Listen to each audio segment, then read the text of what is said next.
from Sterling Financial, I want to welcome Dan Ohlweiler. Not Sterling. Dan Ohlweiler to the program today. You're going to talk about retirement and all that kind of fun stuff. Good to see you, Mike. Good to see you again. I've been well. I'm learning names. I've new things all the time, right? Okay. So am I. So am I. We want to learn about what people are doing towards their retirement, right? That's got to be the biggest thing. You know, anybody who's doing investment, they're looking towards the future, right? Well, I think the talking points we wanted to talk about is determining your risk tolerance during retirement. Right. Okay, so what sure. is it how much risk can I take? How much should I be taking? And that changes as you kind of get older, As you grow older, we tend to be a little bit more conservative than when we're younger. You know, I mean, if you're 35, I always tell clients how we invest at 35 is different than how we invest in 65 or 70. And that generally is the case. Sometimes we sit down with people and we still have people that are fairly aggressive, and that's fine if their risk tolerance allows them to do that. And you also have to kind of measure, okay, when do you want to retire, right? Because I may be young, but hey, I want to retire in my 50s. I have, that kind of thing. So that's also kind of part of the measurement too. Well, one of the things you have to do is you have to determine what your income needs are as far as maintaining a lifestyle. Right. You know, when is it that I want to retire? How much do I need to retire? And then look at some of these things that come into play in regards to that. If I have 15, 20 years before I retire, I can take a little bit more risk in order to get the assets that I need. If I'm on a time frame of 1 to 2 years, you want to start looking at protecting what you've already accumulated and go from that. Okay, and what's like the formula you use in terms of the rule of 100? How do you approach that? That's a kind of a folksy formula. It's talking about the rule of 100.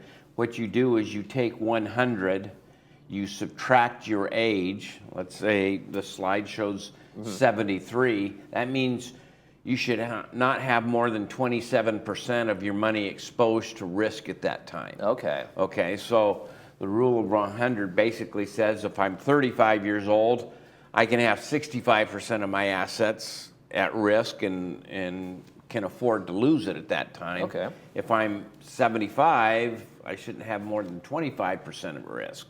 You know, the rest of it should be fairly safe and secure and getting a decent rate of return. Now, let's say somebody comes to you and they're younger in life, and they say, I want to have this formula. I want to figure this out. What are the percentages you look at in terms of risk tolerance for somebody in their 20s who's just starting out but may not have a lot to invest? Well, the nice thing about starting younger is you have the time frame to be able to ride the markets out. Okay, so if you get into the stock market, obviously we see some volatility there, okay? And you don't have to be quite as concerned because you've got time to ride the markets out.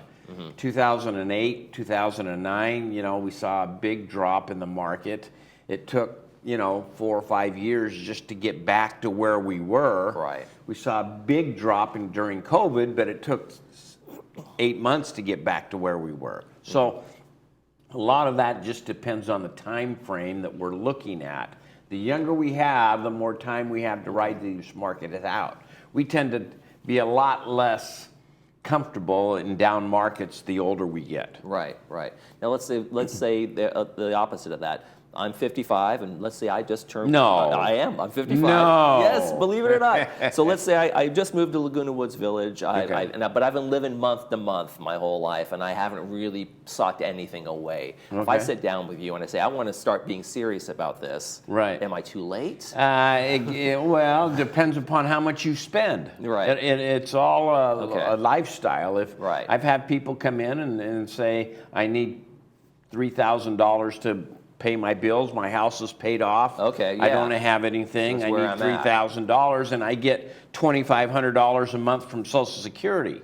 Well, that's a lot different than the person that sits down and says, I need $3,000 a month. I don't have Social Security. I don't have any money, I have a mortgage. I have a mortgage. So, it's just a numbers game to me. I mean, you can have $20,000 a month need, But if you have enough assets, that's okay. Where it comes down to is, if you're 55, I want to retire in 10 years, how much are we going to need for that much? Right. Okay, and I need $5,000, $6,000 a month, but I'm going to get $3,000 a month from Social Security. Then we got to set up a plan saying, okay, how do we generate the $3,000?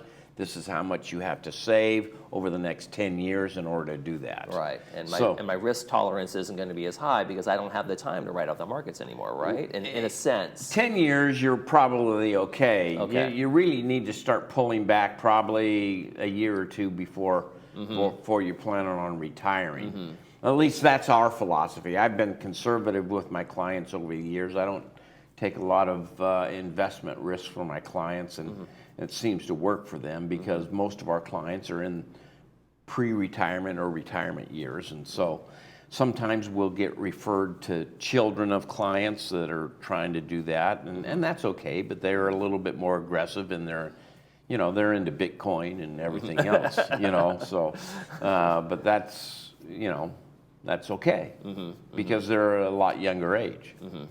And in your advisement, sometimes some adults are having their kids kind of move in with them, or they're still helping them out. Is that part of the? Do you have a lot of clients that kind of are doing that? Hey, not only is that my retirement, but I'm also kind of 3 or 4 people are in need of my help these days, and how can I make those things work? Well, yeah, that varies with each individual. But what I find sometimes is that the husband might be more aggressive, but the wife or the spouse. We have to measure who's in the couple, who's ready to do that exposure and who's not, right? Yeah, I mean the wife usually are a little bit less risky than the husband, or vice versa. Right.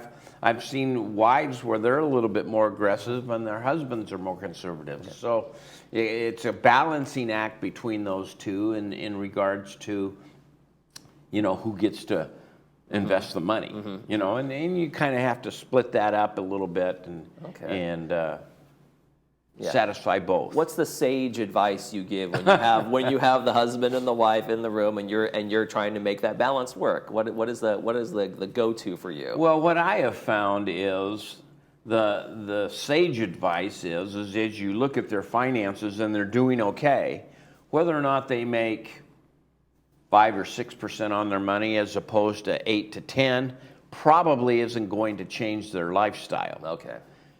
But losing that money will affect them. And so, as you talk to the more aggressive person, most of the time they just like the excitement of the return. Right. And so you've kind of got to pull that back a little bit, because if they end up losing that money, then it's going to impact them much more than if they make extra money. Okay. Sage advice from Dan Ohlweiler from Sterling Financial. Thank you so much for joining us. Good to be here. Thanks a lot. All right. We're going to come back. We're going to go out to Sports Corner. Stay with us.